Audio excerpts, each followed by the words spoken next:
إن الحمد لله نحمده ونستعينه ونستغفره ونعوذ بالله من شرور أنفسنا ومن سيئات أعمالنا من يهده الله فلا مضل له ومن يضلل فلا هادي له وأشهد أن لا إله إلا الله وأشهد أن محمدا عبده ورسوله أما بعد فإن أصدق الحديث كتاب الله وخير الهدي هدي محمد صلى الله عليه وسلم وشر الأمور محدثاتها وكل محدثة بدعة وكل بدعة ضلالة وكل ضلالة في النار. أعوذ بالله من الشيطان الرجيم. بسم الله الرحمن الرحيم. وظنون إذ ذهب مغاضبا فظن أن لن نقدر عليه فنادى في الظلمات أن لا إله إلا أنت سبحانك إني كنت من الظالمين. فاستجبنا له ونجيناه من الغم وكذلك ننجي المؤمنين.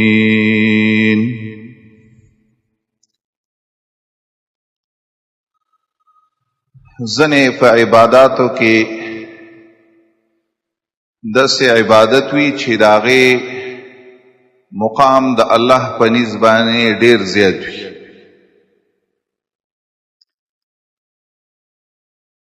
د انسانانو هغه طرف ته سوچ نه فکر نه هغه عبادت ته رب العالمین په قرآن کې او داغه نبی محمد صلی الله علیه وسلم په احادیثو کې دغه عبادت طرف ته بیا بیا ترغیب ورکړي چې دا عبادت ډیر اهم عبادت او ان شاء الله دا موضوع لګه تفصیلیم ده.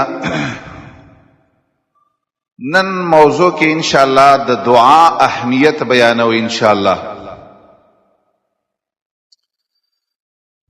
حدیث صحیحه کې راغلی محمد رسول الله صلی الله علیه وسلم فرمای الدعاء هو العباده. دلہ نبی فرمای دعا عبادت رے او کامل عبادت تے پورا عبادت. زن روایتو کې دسی الفاظ راغلی چې د الله نبی فرمای الدعاء مخ العباده. دعا د عبادت مغز دے خلاصه دا بنیاد دے د عبادت. اگر چې هغه روایت کې لک کلام دے په یو بل صحیح حدیث کې د عبد الله ابن عمرو ابن العاص روایت ته چې هغه فرمایي چې محمد رسول الله فرمایي صلی الله علیه وسلم ليس شيء اکرم علی الله من الدعاء. د الله په نسبت باندې د دعا په شانت عزتمن عبادت نشتا. زما استا به ډېر عبادتونه یې، ما ورته به منظم کوو، ما ورته به روژه م نیسو، ما ورته به زکاتونه م ورکوو، حجونه به م کوو، هر یو عبادت به کوو. خو دا خبره دې په ذهن کې کېده وه چې زما استا په ټولو عبادتونو کې اهم عبادت چې دی چې الله په نیز باندې قدر ډېر زیات دی، هغه دعا ده لږ. او په دې اوس وخت کې د دعا اهتمام ډېر ځکه پکار دی. د یو څو سلفونه لکه یو حذیفه ابن الیمان رضی الله، دا صحابي دی د رسول الله. دویم مطرف ابن عبدالله، دا تابعی دی. دریم سفیان ثوری رحمه الله. څلورم هشام ابن حسان ابن هشام. او د دې په شان نور سلف یو خبره کړې ده ډېره، زه ګونویم چې د دې ټولو ذهن په دې خبره الله متفق کړی و. هغه خبره داسې ده د ټول سلف وایي لیاتی علی الناس زمان، داسې وخت را روان دی په دې انسانانو به داسې وخت راشي لا ينفع فيه الا دعاء كدعاء الغريق، چې دغه زمانه کې بس سوا د دعا نه بل شی ستا په پیدا نه راځي. بس یو ځل سفیان ثوری رحمه الله عباد ابن عباد ته خط لیکو، او په دې خط کې ورته داسې خبره وکړه ویل داسې زمانه را روانه ده، داسې وخت را روان دی ویل چې حق او باطل به په خلکو باندې ګډوډ شي. څوک به د دې خبرې تمیز نشي کولی چې حق کم دی باطل کم دی، ښه څه دي بد څه دي. نو بیا یې ویلې چې داسې وخت کله په چا راغی که نه نو لا ينفع فيه الا دعاء كدعاء الغريق. په دې ټیم کې به سوا د دعا نه ستا یو شی په کار نه راځي، خو داسې دعا به کې لکه یو انسان چې په اوبو کې ډوب دی او د خولې نه رب العالمین ته کومه په اخلاص دعا خیږي، داسې دعا به کې. زمونږ دا دور چې دی دا د فتنو دور دی، د مصیبتونو دور دی، د مشکلاتو دور دی. د دې د وجې نه په دې دور کې والله که موږ دې خبرو ته سوچ وکړو نو دې وخت کې رب العالمین ته دعا وکړه چې یا الله ته د هر طرف نه د فتنو نه زموږ حفاظت وکړه. رب العالمین ته سوال وکړه چې ایمان ته چرته نقصان ونه رسي. یو بل عالم دی، دا هم تابعی عالم دی او ډېر لوی عالم دی، حسن بصری رحمه الله. حسن بصری رحمه الله وی اذا اصاب الناس بلاء من الشیطان، چې کله د انسانانو ته مصیبت ورسیږي د شیطان د طرف نه، یعنی شیطان د انسان په مصیبت خوشحالیږي. چې کله درته تکلیف ورسېدو، هر مصیبت چې درته ورسېدو نو هغه یوه خبره کوي فانما هو نقمه یا هي نقمه، دا د الله یو عذاب دی بس. خو چې عذاب درته کله راورسېدو نو ای مسلمانه ای مؤمنه فلا تستقبلوا عذاب الله یا نقمت الله بالحمیه. پښتو مکوه، غیرت مکوه. په دغه وخت کې داسې مه کوه چې وایې زه د الله د عذاب مقابله کوم، دا خبرې پرېږدوه، بلکې په دغه وخت کې واستقبلوها بالدعاء والتضرع. په دغه وخت کې الله ته لاسونه چوت کا، فریاد ورته وکړه چې یا الله عذاب شروع دی، د دې عذاب نه به څنګه بچ کېږم یا الله. او بیا حسن بصری آیات ولستو. حسن بصری آیات قرآن کې داسې دی، الله داسې وایي په دې خلکو باندې زه مصیبتونه الله وی راولم، خو په ځینې خلکو کې عادت داسې وي فما استکانوا لربهم وما يتضرعون. په خلکو کې د الله عذاب شروع شي نو خلک په کار خود سیوا چې لږه عاجزي وکړه الله ته لږه دعا وکړه الله ته چې یا الله ستا عذاب شروع دی د دې عذاب مقابله خو زه نشم کولی زما دومره زور نشته دی الله ته مې د دې عذاب نو خلک داسې کوي په ځای د دې چې رب العالمین ته سوال وکړي چې د عذاب نه مې خلاص کړه دی د الله د عذاب مقابلې ته ونښلي یو ځل ورته چا ګیله وکړه ویل حجاج ابن یوسف د لاسه ویل 2 سپې موله رالول حجاج ابن یوسف د یو ظالم انسانو یو داسې انسانو چې د ده د لاسه ډېر خلق شهیدان شوي دي نو حسن بصري ورته ویل حجاج ابن یوسف د الله عذاب دی ویل نو د دې الله د عذاب مقابله به په دې نه کې چې ته په حجاج ابن یوسف پسې خبرې شروع کړي او یا یې خلاف را پاسېږي او د هغه په مقابله کې خبرې شروع کړي او یا کنځلې ویل د دې مقابله په دې کېږي چې رب العالمین ته عاجزي وکړه دعا وکړه چې یا الله د دې عذاب نه موږ خلاص کړي الله زموږ دې دور کې بس دا د مسلمانانو اعمال دې ته رسېدلي چې هر زمانه کې په مسلمانانو چې څوک د پاره کېږي هغه د مسلمانانو دپاره استعذاب جوړ شي دا خبره په خپل ځای صحیح ده چې د ډېرو حاکمانو د لاسه مسلمانانو ته تکلیفونه رسیږي دا خبره صحیح ده خو دا خبره مو سره یاد وساته چې موږ ته رب العالمین داسې نه دي ویلي او نه راته نبي داسې ویلي دي چې د دې په خلاف را پاڅېږه او په د دې په خلاف کنځلې وکړه او یا ردې بدې وایه بلکې قرآن داسې وایي د نبي سنت داسې وایي سلف د دې امت داسې وایي چې په داسې وخت کې رب ته په سجده پرېوځه چې یا الله عذاب شروع دی او دا عذاب نه په خپل فضل باندې لرې کوه یو لوی عالم دی شقیق ابن ابراهیم رحمه الله هغه وایي یو څو خبرو باندې به کمال ته رسیږي او ستا عمل به سمیږي یو څو خبرې په ځان کې راوړه د ټولو نه اولنۍ خبره مشکلات زیاتی مصائب زیاتی خفګانونه ډېر دي پریشانۍ زیاتې دي فتنې زیاتې دي د ټولو نه اوله خبره دا ده دعاء وتضرع وخوف الله ته په دعا شه الله ته عاجزي وکړه د الله نه ویریږه د الله د عذاب نه د ټولو نه اول چې ستا عمل او ستا حال سمیږي د ټولو نه اولنۍ خبره دا ده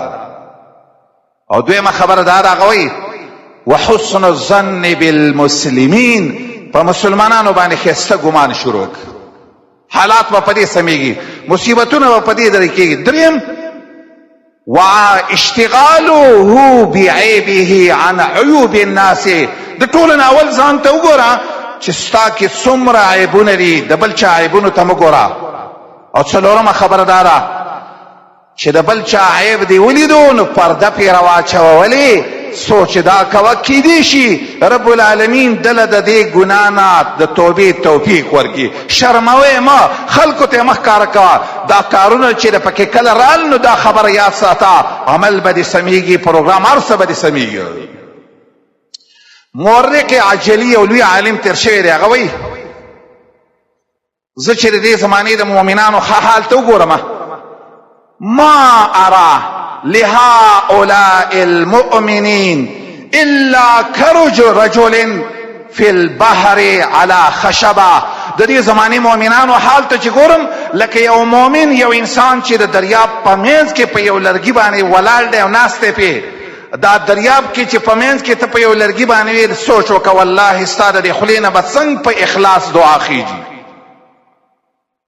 دغه د دریاب د منځ سړی څه الله ته یا الله یا ربي ذهن کې دا ده چې د دې حالاتو نه د بچ کولو والا ذات سوا د الله نه بل څوک نشته بس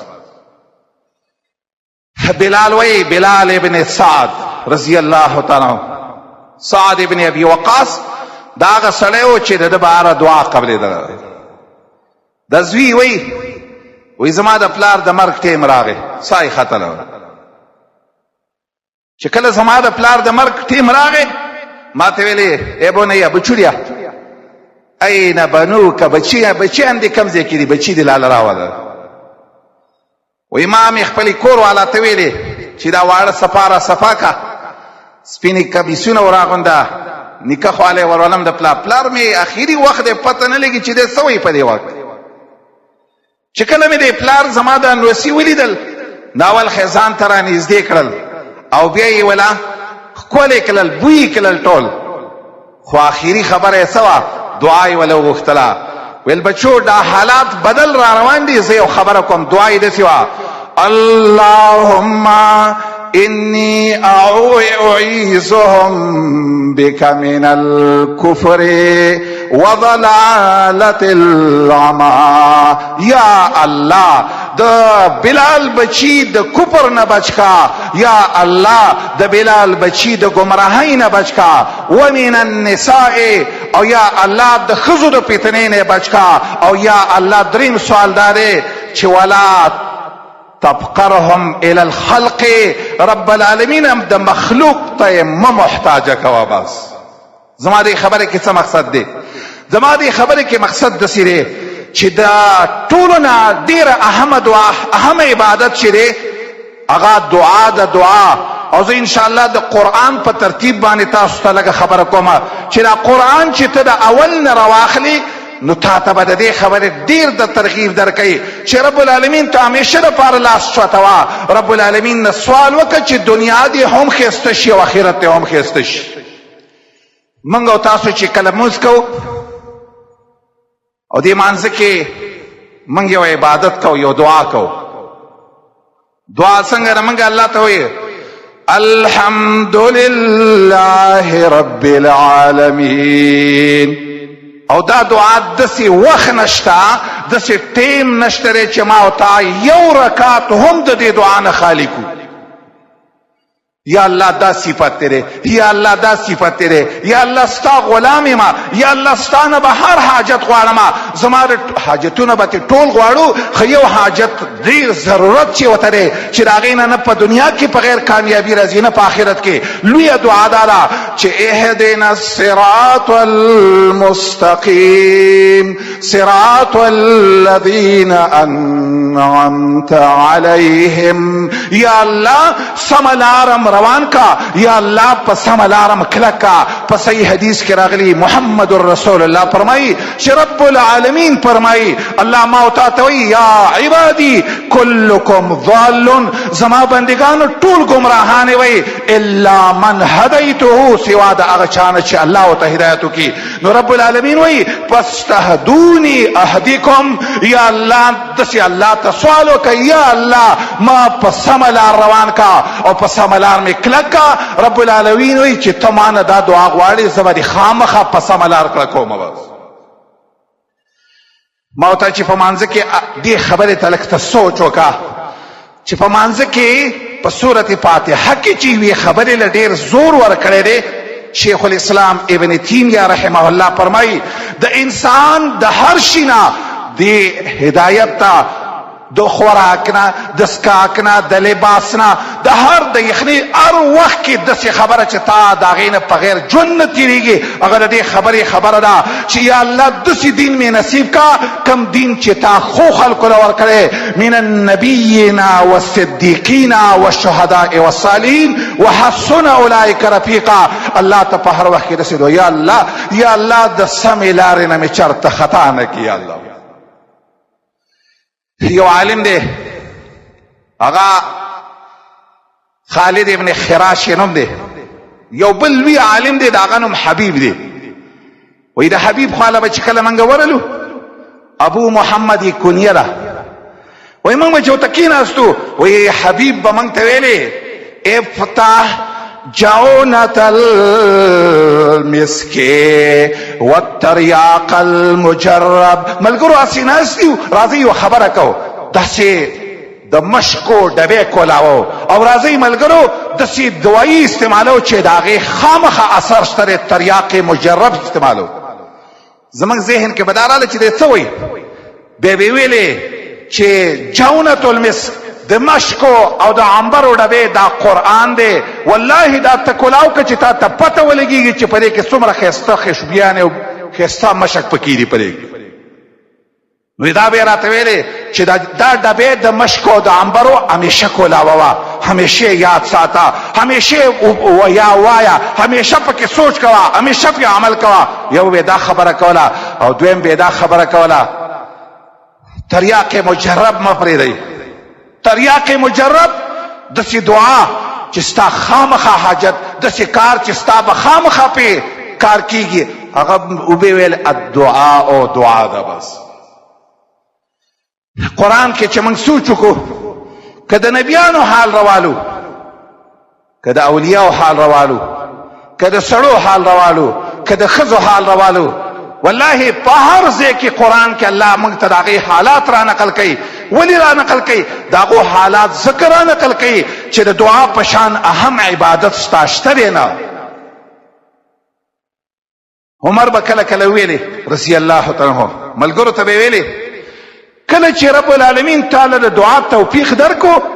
نو ته پوه شه چې وسې قبلی هم. ولې؟ ځکه رب العالمین چې ته د دې توفیق درکو چې لاس راته چوت کا، په دې خبره به یقین ساته د دې توفیق هم رب العالمین هر چاله نه ورکوي. سعید ابن المسیب، سهل ابن عبدالله تستری د به یو خبره کوله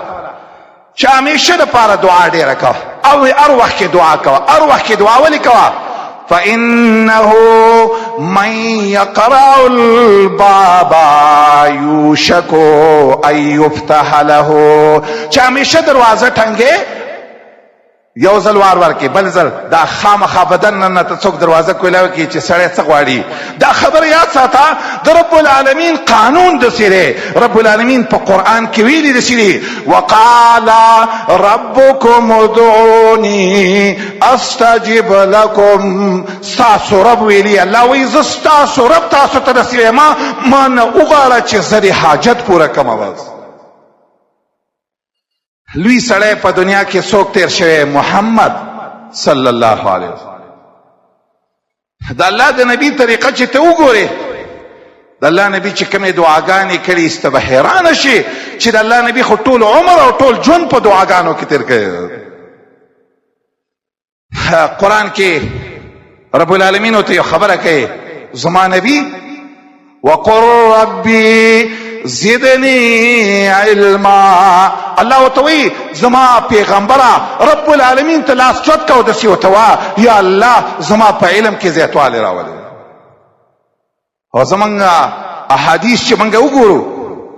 زمونږ مور عائشه فرمایي رضی الله تعالی د الله نبی به چې کومه شپه را پاتې او د شپې د آخري حصه به شوه، د الله د نبی د خولې نه به دعاګانې ختري، فریاد به کول الله ته، دعا به کول الله ته. څنګه دعا به کوله؟ او دا خبر یاد وساتئ، دا دعا چې نبی صلی الله علیه وسلم کړې ده دا یې ما او تا ته تعلیم کړی دی، ما او تا ته چل ښودلی چې کله داسې وخت راشي چې ستا نه طرف ورک شي او تا نه لار ورکه شي، دا دعا خامخا کوه. دعا داسې ده اللهم رب جبريل وميكائيل وإسرافيل فاطر السماوات والأرض عالم الغيب والشهادة أنت تحكم بين عبادك فيما كانوا فيه يختلفون اهدني لما اختلف فيه من الحق بإذنك إنك تهدي من تشاء إلى صراط. يا جبريل ربا، یا د میکائیل ربا، یا د اسرافیل ربا، د اسمان او د ځمکې پیدا کوونکیا په پټو په ښکاره پوهې ذاته یو اهم سوال مې را دی، یا الله په سمه لار باندې مې روان کا او مضبوط مې کا په سمه لار. چې کله خلک په حق کې اختلاف کوي، یا الله چې کومه سمه لار یې په حق لار باندې ما د خلکو د اختلاف په وخت کې روان. کله زه وایم د زمونږ دور ډېر د اختلافاتو د پیتانو دور دی، خو یو څوک الله ته د شپې را پانځېده چې الله ته داسې سوال وکړي، یا الله چې کومه حق لارې ما پې روان کا، کوم خلک یو څه وایي دا حق دی، بل وایي دا حق دی، د دې په ځای باندې چې بحثونه کې، د دې په ځای باندې چې بل تکلیف فریادونه کې الله ته جړا وکړي، یا الله چې کومه سمه لارې ما پاک کې سمه لار روان کړي. یا الله حدیث کې دا یو صحیح حدیث دی، امام ابو هريره رضی الله تعالی عنہ نقل ہے. هغه وی ابو هريره رضی الله تعالی رب العالمین اسمان د دنیا تراکش او په دې خبره زمونږ ایمان دی. بس د الله په عرش د پاسم دی او الله اسمان د دنیا ته راکوزیږي هم. منګه د دې په کیفیت نه پیږو، خو چې کله الله اسمان د دنیا ته راکوش سوی ما او تات الله دې بندگانو ټولو ته وایي من يدعوني فاستجيب له ومن يسألني فأعطيه ومن يستغفرني فأغفر له. الله وی څوک ما نه دعا غواړي ما ته څوک پر یاد کوي چې دعا ولا قبول کړي. الله ما او تا ته وی څوک دعا ولا شته چې ما نه وغواړي. نور مخلوق کې داسې طریقه ده چې سوال وتکې نو هغه په دې خفه کېږي، یو ځل بل صدر کې، دویم ځل خو رب العالمین چې څومره ورته ته دعا کې رب العالمین په دې خوشحالېږي. رب العالمین وایي څوک شته چې ما نه څه وغواړي، څوک داسې شته چې ما ته سوال وکړي او چې زما دا ضرورت دی یا الله ما لې راکې. داسې څوک شته چې هغه ما ته ووایي چې یا الله ما معاف کا او زه به یې معاف کړم. الله ما او تا ټولو ته داسې خبره کوي. بس نبی صلی الله علیه وسلم یو دعا دوه به وې ما سي چې کله د دې دعا قدر د سره لګ پیدا شي. حدیث صحیح کې راغلی د عباده ابن صامت حدیث دی. د الله نبی فرمای من تعارى من الليل، د شپې په دې بستر باندې د سیوا وختي یا رايخ شلې د خلینه دې یو دعا وختله یو دعا کومه ده؟ لا اله إلا الله وحده لا شريك له له الملك وله الحمد وهو على كل شيء. سبحان الله الحمد لله لا إله إلا الله والله ولا حول ولا قوة إلا. دا دعا چې لږ غونتې په زوره د خلینه وختله، لږه غونتې او د دې خلینه دا دعا وختله. په بخاري کې په صحیح حدیث کې راځي چې تابع رسول ویل یا الله ما معاف کا، رب العالمین وایي زبر خامخا معاف کوم. او دام پکې شته دی کبیر ویلي چې نورې دعاګانې او دعاګانې دې وغوښتلې استجیب له. او دام یاد ساته د دې دعا دومره زور دی کبیر الله ته ویلي چې یا الله دو رکعته مونځ دله کومه نو ثم صلی فقبلت صلاته چې په مانځه ودرېدې الله وایي مونځ هم دله قبلوه. دعا څومره معمولی څومره واړه دعا. امام بخاري وایي یوه شپه د شپې رايښ شومه، دا حدیث مې واورېدو او دا حدیث می ولیدو، دا حدیث می په عمل کې هر خبره په عمل کې راوړه چې کله وې د شپې یو ټیم زره یې شومه د خلینه می دا ټکی وخوته چې لا اله الا الله وحده لا شريك له. دا دعا می چې اخیر سر ته ورسوله بیرته لاله خوب راغی چې کله وګدو شمه په خوب کې راته یو کس راغی او ما ته وایي وهدوا الى الطيب من القول وهدوا الى صراط العزيز الحميد. د سمې وینا توفیق د الله درکو، د سمې لارې په طرف باندې رب العالمین. یوه دعا ده او ډېره معمولي دعا ده خو څومره زور یې دی. بس یو بل صحیح حدیث کې راغلی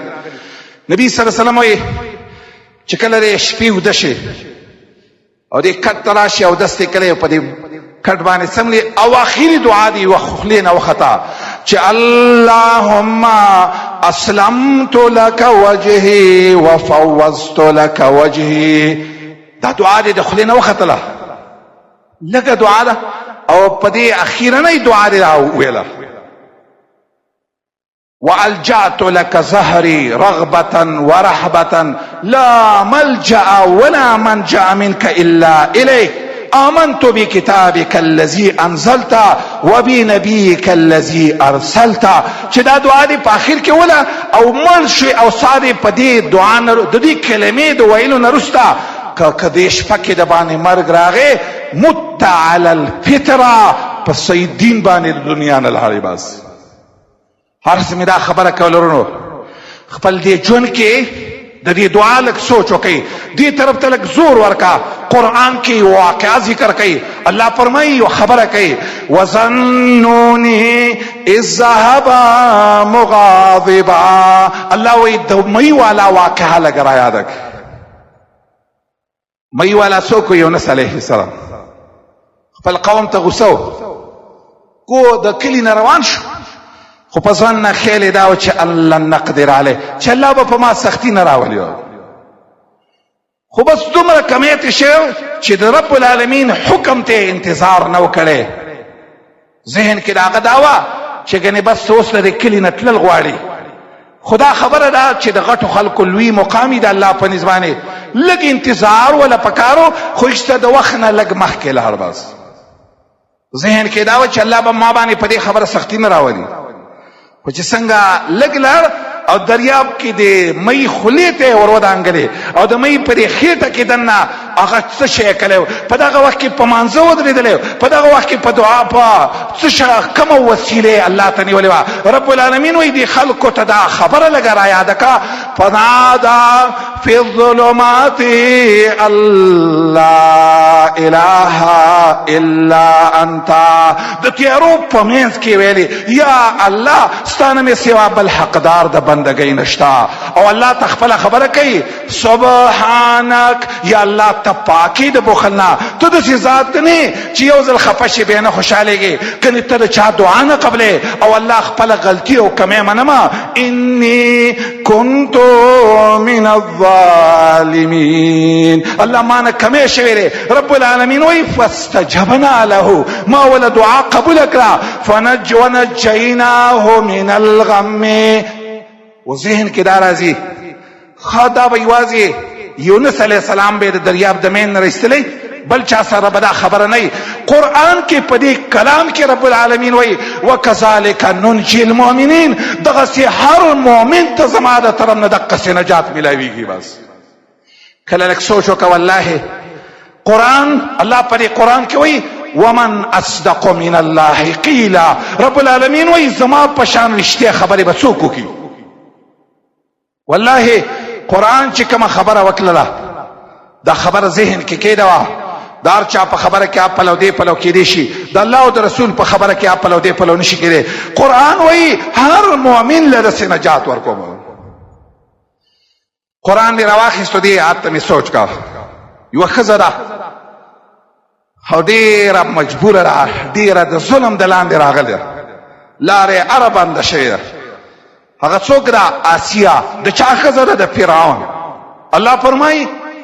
هغې په هغه وخت کې څه کار کړی و چې الله ته د دې خبرې د خلاصېدو سوچ کاو الله وایي وضرب الله مثلا للذين آمنوا امرأة فرعون إذ قالت رب ابن لي عندك بيتا في الجنة ونجني من فرعون وعملي الله وی ټول مؤمنانو ته یو واقعه بیانوما دی وی خزه او ته بیانوما هغه خزه څوک و د فرعون خزه وا هغه یو اهم کارنامه کړی وا اهم کارنامه دا وا چې الله ته ویل یا الله مال په جنت کې ځال لزه جوړ کا او ستا خواته جوړ کا او یا الله په دنیا کې مطالبه می دادا چې ونجنی من القوم ما د فرعون او د فرعون د ظالمانو د ټولو نه نجات راکا د اخرت دعای مخکې کړه او د دنیا دعای رسته کې یا الله د دې ظالم نه خو خلاصه کوي الله او دا خبره ابراهيم عليه السلام داغه تاریخ کو ګوري کدا زکریا علیہ السلام تاریخ وګوري کدا اصحاب کهف تاریخ وګوري کدا دې امت د اولیاء حال وګوري هغه په هر وخت کې دې خبره زور ورکاو دعا نبی صلی الله علیه وسلم زمنګ د دې امت لوی سړی ابوبکر صدیق راغی ویل یا رسول الله ما ته یو دسي دعا وکړه چې په مانځ کې الله ته سوال کوم پاغه باندې د الله نبی او ته ویل دسي وایا چې ربي انی ظلمت نفسي ظلما كثيرا ولا يغفر الذنوب الا انت خدا خبر یاد ساتي دعا یوازې د الله څخه دعا په دنیا کې کې بلکې داسې کله قیامت ورځ رااله والله پاک ورځ بم دعاګانو نه بغیر کار نه کیږي قرآن چې ته وګورې الله په قرآن کې دا خبره کوي داسې ورځ را روانه ډېره سخته ورځ د عیسی علیه السلام په مخ کې چې د قیامت ورځ باس شروع شو په هغه باندې به بیهوشي راته زما په مخ کې قیامت نو مو وایي قیامت څه بل حال دی خودی ابراهيم عليه السلام وی یا الله ما د قیامت د ورځې د شرم نه وساته، داسې ورځ د یوم لا ينفع مال ولا بنون الا من اتى الله بقلب سلیم، داسې ورځ د نه مال پکار راځي نه اولاد، روغ زړه چې دی رب العالمین ته نه یې پیش کړی هېڅ هم پکار نه راځي. په دغه ورځ باندې به څه وایو؟ الله په قرآن کې وایي يوم يقول المؤمنون والمؤمنات ربنا اتمم لنا نورنا. مؤمنان به الله ته وایي، مؤمنات به الله ته وایي یا الله زمونږ دا رڼا باقي وساته یا الله. او دا خبر یاد ساته، کما او تا په دنیا کې دعا نه کې لیکه او هغه وخت کې دعاګانې کو لکه د ډیرو خلکو داسې طریقې چې رب العالمین نه ظهریه رب العالمین یې شټپني جوړه کړي چې کله د خوشحالۍ وخت رب العالمین نه یاد نه ورته دعا کوي نه ورته سوال کوي، چې کله په د باندې مصیبت راشي په د باندې مشکلات راشي دی په هغه وخت کې رب العالمین ته سوال کوي. دا خبره واوره که د قیامت ورځ راله او تا په دنیا کې خپل رب ته عاجزي او دعا نه کړي، قرآن کې رب العالمین فرمایي یو خلک به داسې راشي چې رب العالمین مخې ته ودرېږي، الله ته به وایي قال رب ارجعوني، الله ته به وایي یا الله سوال درته کومه بیرته مې دنیا ته واپس کړه. خو په دغه ورځ باندې د داسې خلکو دعا څه کار کوي؟ رب العالمین وایي کلا انها کلمة هو قائلها وسچغي وها. بلکې رب العالمین په بل آیات کې فرمایي چې کله یو کس په دنیا کې دعا رب العالمین ته نه کړي، رب العالمین وایي رب العالمین به داسې خلکو ته وایي اخسئوا فيها ولا تکلمون، سپو کور شئ دنیا کې دې ولې راته فریاد نه کوه چې اوس چغې ویل. دعا دا یو اهم عبادت دی، هر وخت کې دعا به کول غواړي، خو ډېره اهمه دعا چې ده چې د قرآن ترتیب ته سړی وګوري د دې دعا وکړه یا الله مال د نیک عمل توفیق راکړي، زما بچو له زما مور او پلار له داسې دعا وکړه یا الله په هدایت مې روان کړي، په هدایت مې کلم کړي. قرآن کې رب العالمین د صحابه کرامو دعا را نقل کړي، صحابه کرامو به الله ته کومه دعا کوله؟ ربنا ولا تحمل علينا اسرا كما حملته على الذين من قبلنا، یا الله تکلیفونه را باندې مراوله، ربنا ولا تحملنا ما لا طاقة لنا به. داسې دعا وکړه واعف عنا واغفر لنا وارحمنا، یا الله معاف مې کا، پرده را باندې راواچوه، د نیک عمل توفیق راکا. قرآن کې رب العالمین وی مؤمنان الله ته داسې دعا کوي چې ربنا لا تزغ قلوبنا بعد اذ هديتنا، یا الله چې سمه لار دې را ښودلې ده ظلم به مه کوې یا الله. لوی سړی رسول الله دی، زمونږ مور فرمایي ام سلمه د الله نبی به چې را پاڅېدو هر وخت کې به د خولې نه دا دعا ختله یا مقلب القلوب صرف قلوبنا على طاعتك، یہ د زړونو بدلونکي زړه ستا په تابعدارۍ راواړوه، زړه ستا په طاعت باندې کلکه. زمونږ مور ورته ویلې ام سلمې یا رسول الله دا دعا ته ولې کې؟ مقصد یې دا ته په موږ یېرېږي چې ګنې موږ به بېرته دین پرېږدو؟ د الله نبي ورته ویل اهو قلوب العباد بین اصبعي الرحمن يقلبها كيف يشاء. د دې بندګانو د زړونه د الله د دوه ګوتو په منځ کې دي کم طرف ته چې رب العالمین اړې شي اړولې. هر وخت کې دا دعا کوه یا الله ما دین ما خرابوه، ما په صحیح دین باندې زما خاتمه مزیداره کا. او دا خبر یاد ساتئ کوم انسان چې د رب العالمین نه غواړي هر وخت کې دعا غواړه، خاص کر د جمعې په ورځ باندې په صحیح حدیث کې راغلی د ابو هريره او د عبد الله ابن سلام روایت ته د جمعې په ورځ د مازیګر نه رستا لږ معمولی غونته ټیم دی چې کله د انور پرې وځي په دغه وخت کې د الله داسې یو قانون دی چې ستا د خولې نه که اتفاقا یو دعا وختلم الله به دې نه خرابوي. بس هر حاجت ته الله پوره کوي. د دې ان شاء الله د دې دا مسله ډیره اهمه ده او د دې لپاره د نورو دوايانو د نورو اسباب سوچ کې د ټولو نه قوي سبب دعا ده. دې طرف ته لږه توجه وکړه. ان شاء الله بلې جمله د دې خبرې لږ تفصیل کوو، خدا خبره به کوو چې ولې موږ غواړو ولې نه قبلېږي. د دې آداب او شرایط به ذکر کوو او د سلفو تاریخ به ګورو چې هغوی چې کله د رب العالمین نه څه غوښتلي دي هغه شوي دي زما او ستا ولې نه کېږي. خاص کر دې وخت کې الله دې زموږ د دې ملک د ټولو مسلمانانو حفاظت وکړي. په دنیا کې چې په هر ځای کې مؤمنان دي رب العالمین دې هغې محفوظ وساتي. خاص کر د علماو او مؤمنانو دې الله حفاظت وکړي. د هر طرف نه چې کوم فتن را روان دي الله دې هغه فتنې ختمې کړي. د ټولو مسلمانانو علماو اتفاق دې الله په قرآن او حدیث باندې راوستل کړي. په دې ملک کې دې الله قرآن او حدیث نافذ کړي. کومې بې امنیانې چې دي الله ته سوال کو رب العالمین